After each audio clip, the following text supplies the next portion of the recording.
Lilith in astrology is the dark side of the moon and a calculated point on the chart. To the Babylonians, she is Lilu, the night terror. To the Hebrews, Lilith is the mother of demons. She is also the first wife of Adam, who refused to be obedient to God's will and to her husband. She left the Garden of Eden, and despite their best efforts, 3 of God's angels could not convince her to return.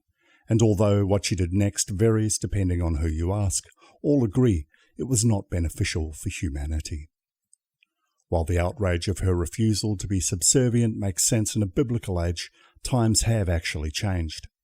How we experience, work with, or even channel the energy of Black Moon Lilith in the chart can be subjective based on our desires, our goals, and the values we've been raised with. Children raised in conservative or religious households often either struggle with or embrace Lilith energy.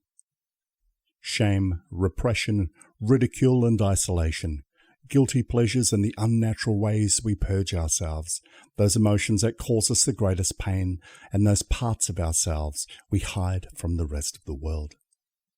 Those sins we were raised to shun, those acts that bring shame upon a family. This is Lilith. She might remind us of those times we tried to stand out from the crowd or live our own truth, only to create suffering and pain for ourselves or others around us. She smothers signs and makes us afraid or ashamed to express their energy. She rubs our noses in the pain we felt when we tried to take those energies on. However, Lilith can also be a powerful ally. When we learn to shake off the opinions of others, to act in the ways that make the greatest sense for us, or in a fashion that gets you what you want, that "my will not thine" mantra of the Satanic Bible, then she is a liberator. She is high-octane diva fuel.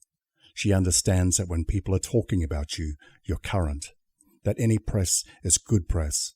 But she also shakes off the tools of conservatism and has the strength to resist the shaming and the threats to be the best or the most she can be. The gutter press are her hounds, and the gossips are her marketing team. Lilith is not necessarily the experience so much as the emotion triggered after the fact. She's an internal boundary brought on by the judgment of others, their cruelty, their laughter, their disgust or their pity. We think of their eyes on us or relive their words, and the pain comes flooding back. Or even the fear of their judgment for those hidden, shameful parts of yourself you keep away from prying eyes. Your strange sexual fetish, your weird phobia, or your addiction.